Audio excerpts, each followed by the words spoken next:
नमस्कार, स्वागत आहे तुमचं सुषमाज किचन मध्ये। आज आपण अर्धा किलो तांदळाचं अनारशाचं पीठ तयार करणार आहोत। हे पीठ तुम्ही अधिक मासामध्ये, दिवाळीला किंवा महालक्ष्मीला पण अगदी सोप्या पद्धतीने तयार करू शकता। अगदी साधी, सोपी आणि परफेक्ट मेजरमेंट मध्ये आपण हे पीठ तयार करणार आहोत। त्यासाठी व्हिडिओ शेवटपर्यंत बघा। तसेच रेसिपीला लाईक करा, चॅनलला सबस्क्राइब करा आणि बेल नोटिफिकेशन पण ऑल वर प्रेस करा। आता आपण अनारसा पीठ बनवायला सुरुवात करूया। पण अनारशाचं पीठ तयार करणार आहोत अगदी परफेक्ट मेजरमेंटमध्ये अर्धा किलो तांदळापासून। त्यासाठी मी हे अर्धा किलो जाड तांदूळ घेतलेत। कोणतेही जुने तांदूळ घ्या आणि जाड घ्या, ज्याचा भात तो असा मोकळा होईल, चिकट भात होणारे तांदूळ वापरायचे नाही, त्यामुळे अनारसे छान तयार होतात मोकळा भात शिजणाऱ्या तांदळाचे। शक्यतो तो रेशनचा तांदूळ वापरू शकता। मला हा रेशनचा वगैरे भेटलेला नाही, पण त्यातले त्यात मी थोडासा जाड असा तांदूळ हे घेऊन आणलेला आहे। इंद्रायणी तांदूळ तर अजिबात वापरू नका। 2 ते 3 पाण्याने व्यवस्थित तांदूळ हा धुवून घ्यायचा आहे।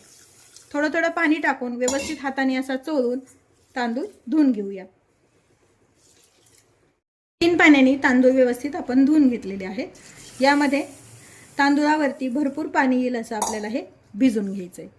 पाहू शकता, भरपूर असं एक बोटभर पाणी वरती तांदळाच्या आलं पाहिजे इतपत तांदूळावरती पाणी टाकून आपल्याला ठेवून घ्यायचं आहे। पाणी टाकून 3 दिवस आपल्याला तांदूळ भिजवून घ्यायचे आहे। रोज याचं पाणी बदलायचं आणि तांदूळ व्यवस्थित फक्त चोळायचं नाही, पाणी बदलून घ्यायचं आणि पुन्हा दुसरं पाणी टाकून तांदूळ असं आपण 3 दिवस भिजवून घेणार आहोत। आता हा तिसरा दिवस आहे आपण तांदूळ भिजवलेला। 2 दिवस आपण पूर्ण पाणी याचं छान व्यवस्थित तांदूळ धुवून घेतले। धुताना फक्त तांदूळ चोळायचे नाहीत, कारण हे तांदूळ भिजलेले असतात। चोळल्या गेल्यानंतर पूर्ण त्याचं पीठ तयार होतं पाण्यामध्येच। त्यामुळे आता हे तिसरा दिवस आहे, याचं पूर्ण पाणी आपल्याला एका जाळीवरती हे तांदूळ काढून घ्यायचंय। चाळणीवरती तांदूळ काढून याचं पूर्ण पाणी निथळून घेऊया। तांदळातलं पूर्ण पाणी आपण निथळून घेतलेलं आहे।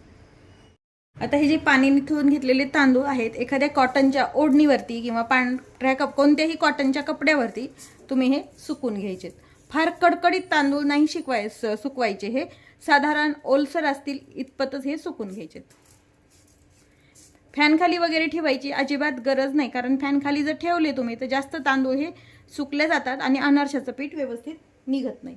आता हे थोडंसं पसरून घ्यायचंय। आता हे तांदूळ आपण सुकून घेऊया। तांदूळ आपले पहिल्यापेक्षा बरेचसे कोरडे झालेले आहेत। एकदम कडकडीत कोरडेही होऊ द्यायचे नाही, साधारण ओलसरपणा हाताला लागेल इतपत हे तांदूळ आपल्याला सुकून घ्यायचे। आता एका ठिकाणी सर्व जेव्हा सुकवलेले तांदूळ आहेत एकत्र करून घेऊया। जर तुम्ही खूप कोरडे तांदूळ केले तर तांदूळ व्यवस्थित मिक्सरनं निघत नाही, त्यामुळे साधारणच सुकून घ्यायचे, कारण मिक्सरची गरमीनं पुन्हा हे तांदूळ अजून सुकले जातात। हे जे तांदूळ आहेत मिक्सरच्या भांड्यामध्ये टाकून घ्यायचे। तर जेवढे मावतील तेवढे आपण एका वेळेस मिक्सरमध्ये भांड्यामध्ये टाकून घ्यायचे मिक्सरच्या, आणि अगदी बारीक तांदूळ हा आपल्याला काढून घ्यायचा आहे। पाहू शकता तुम्ही, ओलसर तांदूळ असल्यामुळे हे पीठ अगदी छान बारीक पण निघालेलं आहे। चाळणीने आपल्याला हे चाळून घ्यायचंय। असं पीठ ओलसर असल्यामुळे आपल्याला चाळायला त्रास होतो, त्यासाठी एक वाटी किंवा एखादा चमचा किंवा कॉइन यामध्ये टाकायचे, म्हणजे व्यवस्थित आपलं हे पीठ पटकन चाळलं जातं। आता हे पीठ चाळणीनं चाळून घेऊया।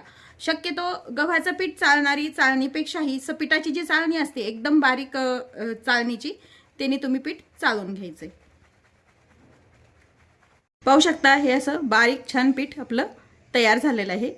आता हे जे वरती राहिलेलं आहे चाळणीच्या, हे पुन्हा आपण शिल्लक राहिलेले जे तांदूळ आहेत त्यासोबत टाकून पुन्हा मिक्सरवरती बारीक करून घ्यायचं। याच पद्धतीनं बाकीचं आपण तांदळाचं अनारशाचं पीठ तयार करून घेऊया। पद्धतीनं सर्व आपण तांदूळ काढून घेतलेले आहेत। पाहू शकता, ओलसर असताना तांदूळ काढल्यामुळे अजिबात वरती अगदी थोडेसेच हे जाडसर तांदूळ आपले शिल्लक राहिलेले आहेत। तांदळाचं पीठ आपलं चाळून झालंय, याचे 3 हिस्से करून घ्यायचे। आपल्याला एखादं भांड घ्यायचं आणि त्याच मापाने सेम 3 भागाचे करून घ्यायचे आहेत। अंदाजाने करण्यापेक्षा जर एखाद्या भांड्याने केलं मापाने तर ते गुळाचं प्रमाण त्याला अगदी व्यवस्थित होतं। आता हे एका भांड्याने आपण मोजून घेऊया। घेतले मी, त्यामध्ये हे पीठ टाकून घ्यायचंय। सेम मेजरमेंट मध्ये सर्व पीठ मोजून घ्यायचंय आपल्याला। आपण हे मोजलेलं पीठ टाकून घ्यायचंय। एक भांड झालंय हे। दुसरं घ्यायचंय. दुसरं भांड झालंय. तिसरं भांड पण सेम मेजरमेंट मध्ये आपण भरून घेतलेलं आहे. 3 भांडे पीठ आहे. त्याच भांड्याने 1 वाटीच आपल्याला इथं बारीक केलेला गूळ वापरायचा आहे.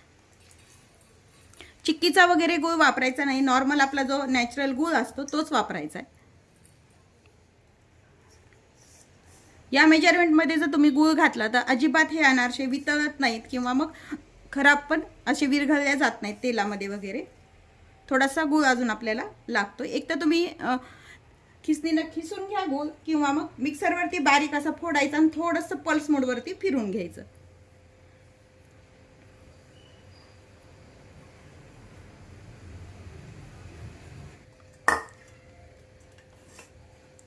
हे बरोबर आपलं हे भांड भरल्या गेलेलं आहे. पाहिजे तेवढं जसं आपण पीठ मोजून घेतले तेवढंच आपण हे गूळ पण वापरलेलं आहे. आता हा गूळ यामध्ये घालून घ्यायचा आहे.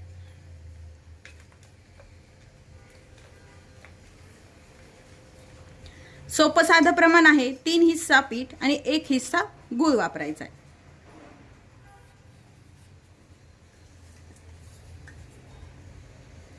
पीठ आणि गूळ व्यवस्थित एकत्र छान मिक्स करून घ्यायचंय. आपलं पीठ पण थोडंसं ओलसर असल्यामुळे गूळ छान यामध्ये मिक्स होतो. कोरडं जर असेल तर गूळ मिक्स व्हायला वेळ लागतो त्यामध्ये.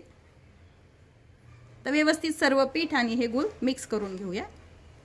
तांदळाचं पीठ आणि गूळ आपण एकत्र करून घेतलेलं आहे, पण छान एकजीव सर्व सारखा गूळ यामध्ये मिक्स करण्यासाठी आपण हे पुन्हा मिक्सरच्या भांड्यामध्ये टाकून पल्स मोडवरती फक्त फिरून घ्यायचे. खूप जास्त फिरवायचं नाही, फक्त पल्स मोडवरती एकदाच फिरून घ्यायचे. जास्त जर तुम्ही फिरवल्या गेलं तर पीठ हे पातळ व्हायची शक्यता असते. पण व्यवस्थित मिक्स होण्यासाठी ही ट्रिक वापरायचीच आहे. आता हे पीठ मिक्सरच्या भांड्यामध्ये टाकून घ्यायचंय. थोडं थोडं टाका म्हणजे हे छान मिक्स होतं. तर मिक्सरवरती काढल्यानंतर व्यवस्थित गूळ यामध्ये मिक्स झाला. यामध्ये थोडाफार कमी जास्त मिक्स होतो, त्यामुळे थोडंसं एक पद्धत ही वापरून पाहिजे. आता मिक्सरमधलं हे जे पीठ आहे ते काढून घ्यायचं आहे आणि याच पद्धतीनं शिल्लक राहिलेलं अनारशाचं पीठ आपण काढून घेऊया. सर्व पीठ मिक्सरनं आपण काढून घेतले. पुन्हा हाताने छान एकजीव करून घ्यायचे. पाहू शकता मिक्सरनं काढल्यामुळे याला छानसा ओलसरपणा पण आलाय आणि पीठ पण आपलं छान तयार झालंय.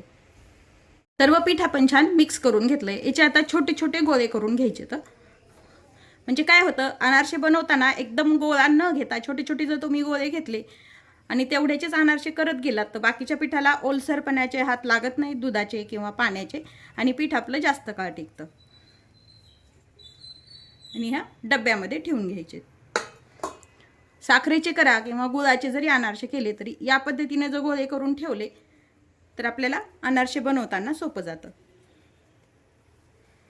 अनारसा पीठ आपण तयार करून घेतलेलं आहे. डब्याचं झाकण लावायचं आणि अनारसा पीठ हे थंड जागेवरती 2 ते 3 दिवस छान मुरून घ्यायचे.